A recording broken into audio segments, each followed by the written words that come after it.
There are places on this earth where we humans do not belong. Places that have been shut down, locked up, and forbidden. Not to protect the place from us, but to protect us from it. Poveglia is such a place. The Italian state forbids visits. The locals cross themselves at the mere mention of its name. They call it the island of no return. But despite the warnings, despite the bans, we are drawn to it. What is hiding behind the fog in the Venetian lagoon? And why do those who have been there say that the silence on the island is the loudest sound they have ever heard? Today, we break the rules. Today, we step ashore. Venice, La Serenissima, a city built on dreams, romance, and marble. Every year, millions of people make the pilgrimage here to ride gondolas through the canals, drink wine, and admire architecture that seems to defy gravity. It is a place for life, for love, and for beauty. But turn your gaze away from the glitter of St. Mark's Square. Look out over the dark, still waters of the lagoon. Out there, shrouded in mist and silence, lies a place that is Venice's exact opposite. A place the locals won't even speak of. Fishermen avoid the waters around its shores. They say their nets get too heavy out there, not with fish, but with human bones. They call it the island of no return. They call it the waiting room of hell. We are talking about Poveglia. Today on Bedtime Chillers, we aren't just visiting a haunted place. We are stepping onto land composed of the ash from over 100,000 burned bodies. An island that has served as a fortress, a quarantine station for the plague-stricken, and a mental asylum run by a sadistic doctor. This is the story of the world's most haunted island. And once we have stepped ashore, it is not certain that we will ever be the same again. Poveglia is small, just 7 hectares of land sticking up out of the lagoon, divided into 3 small parts connected by narrow bridges. If you see it from the air today, it looks almost beautiful, nestled in greenery. But looks are deceiving. The greenery is unnatural. The vines and trees grow in soil that is so saturated with death that it defies comprehension. To understand the evil that lives in the walls of Poveglia, we must understand the layers of history. It is like an archaeological excavation of suffering. It didn't start as a place of death. As early as the 5th century, people fled from the mainland to Poveglia to escape barbarian invasions. For several centuries, it was a thriving little community. People lived, prayed, and died here in peace. But in the 1300s, the inhabitants were forced away when the island was transformed into a military outpost, a fortress called the Octagon, to protect Venice against invaders from Genoa.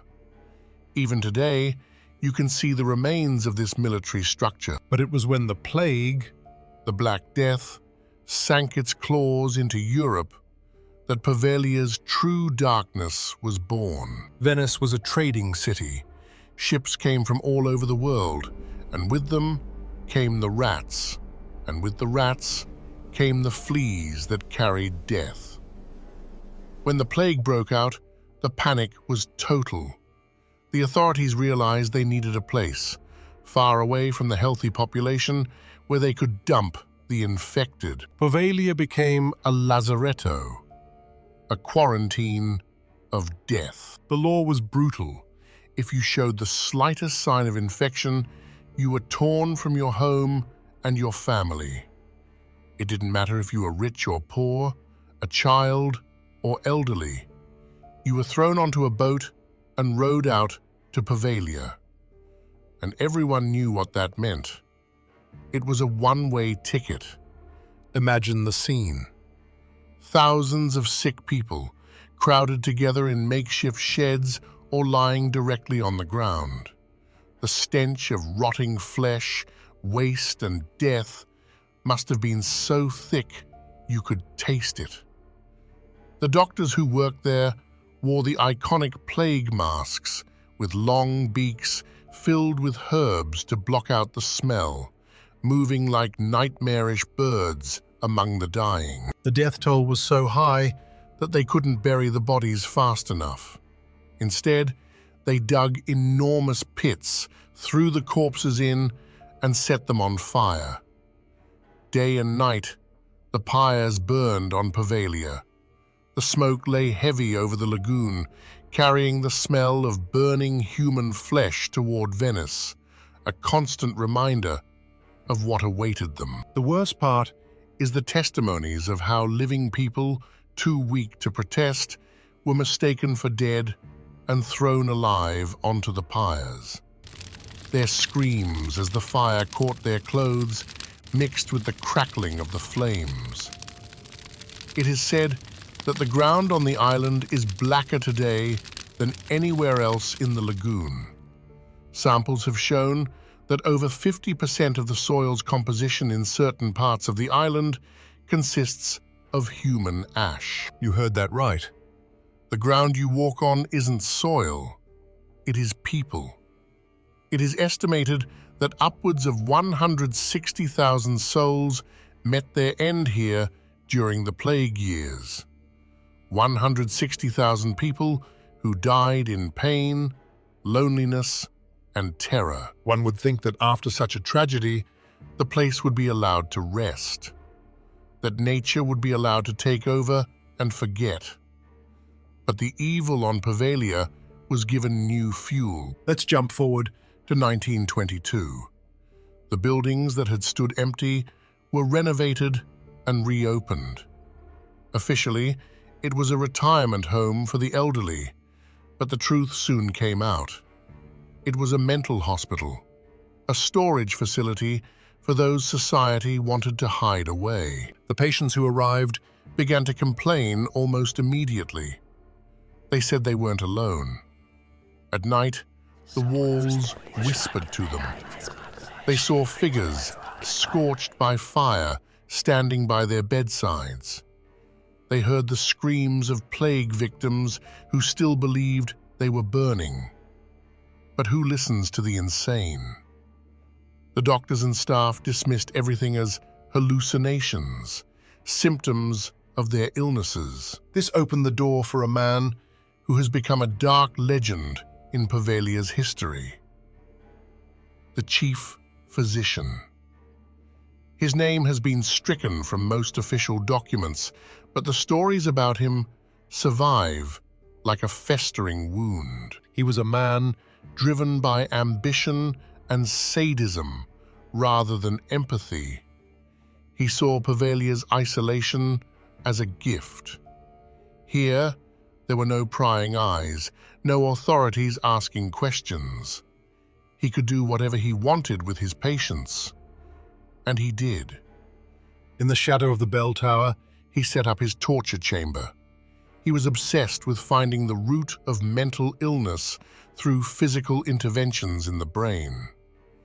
Lobotomies were performed on an assembly line, often without anesthesia. He used hand drills, hammers, and chisels to break into his victims' skulls. The patients' screams echoed across the island, but there was nowhere to run. Legend says that the doctor was eventually struck by the island's vengeance. After years of tormenting others, he began to lose his grip. He started seeing them. The plague victims, the lobotomized patients who had died on his table. They surrounded him, backed him into a corner of his own mind. One night, driven to madness by the voices, he climbed up the bell tower, the highest point on the island. It is said he stood there, screaming at the darkness. A nurse who witnessed the event later recounted that he didn't look like he wanted to jump. He looked terrified. Suddenly, an unnatural black mist swept around him, as if the mist had hands. He was pushed over the edge, but the fall didn't kill him instantly. He landed on the ground below, broken and bleeding, but alive. The witness said that the mist then moved down from the tower, enveloped his body, and forced its way into his mouth and nose. The island itself choked him to death. It was as if all the souls he had tormented and all those lying in the ground beneath him rose up to exact their revenge. The hospital closed in 1968. Since then, Poveglia has lain desolate. So what does it look like today? The island is strictly forbidden to visit. The Italian state requires special permits that are almost never granted. But that doesn't stop urban explorers, ghost hunters, and the foolhardy from going there illegally. They pay large sums to boat owners who dare to approach the dock, and the stories they bring home are terrifyingly consistent. The first thing that strikes visitors is the silence. There are no birds on Poveglia. Think about that. A lush island in the middle of nature, yet no birds sing, no seagulls cry out. It is as if the animals know. They feel the energy and refuse to cross the airspace above the island. When you enter the main building, the old hospital, you are met with total decay. Roofs have collapsed, floors are rotten, but the traces of suffering remain. Rusty hospital beds stand in rows. In some rooms, bathtubs remain where patients were subjected to water treatments. Electroshock equipment lies discarded in corners. Visitors report a palpable physical weight on their chest as soon as they step into the building. Many are overcome by sudden, inexplicable grief or aggression. One of the most famous testimonies comes from a group of American investigators who visited the island a few years ago. They were in what is called the Hall of Voices. Suddenly, all their electronic equipment died simultaneously. Flashlights, cameras, audio recorders. In the darkness, they heard heavy footsteps approaching them rapidly. One of them felt someone breathing down his neck. When the power came back on, one team member had scratch marks on his back. 3 clear, red welts, as if a claw had dragged across his skin. But it's not just aggressive spirits. There is something sadder out there too. Little Maria. According to legend, a child who was separated from her parents during the plague and died alone on the beach, waiting for a boat that never came. Many visitors have seen a little girl standing by the water's edge, waving. When they approach, she dissolves into nothingness. Some have felt a small, ice-cold hand slip into their own, seeking comfort. Another chilling detail concerns the bell tower. The bell was removed decades ago. It is gone. Yet, the locals on Lido and in Venice swear that sometimes, during stormy nights, they can hear the bell toll. Dull, ominous strikes echoing across the water. They say that when the bell tolls, a new soul has been trapped on the island. A few years ago, a wealthy family tried to buy the island to build a luxury holiday home. They didn't believe the ghost stories. They went out to spend a night and inspect the property. When darkness fell, everything changed. They have never publicly told exactly what happened during those hours, but one thing is known. Their daughter left the island with her face ripped open. The wound required 14 stitches. The family fled head over heels before dawn and withdrew their bid immediately. They still refuse to talk about Poveglia today. Poveglia has been for sale several times since then. The Italian state has desperately tried to get rid of it, lease it for 99 years, anything, but no one bites. Construction projects start, but are mysteriously abandoned. Workers refuse to go there, tools disappear, accidents happen. It seems as if Poveglia doesn't want to be saved. It doesn't want to be a hotel or a tourist attraction. It wants to be left alone. It wants to brood over its secrets in the dark. Some places on Earth are like sponges. They soak up emotions. And after centuries of torture, plague, fire, and death, Poveglia is saturated. There is no room left for light. The ground bleeds history, and the air is thick with those who were never allowed to leave. So the next time you plan a romantic trip to Venice, and you stand there by the quay, looking out over the glittering water, look a little closer at the horizon. Maybe you'll see the little island. Maybe you'll feel a chill run down your spine, even though the sun is warm. And if you hear a bell toll in the distance, even though no bell tower should exist, turn around, walk away, and don't look back. Because Poveglia is always looking for new, permanent guests. Thank you for joining Bedtime Chillers into the darkness today.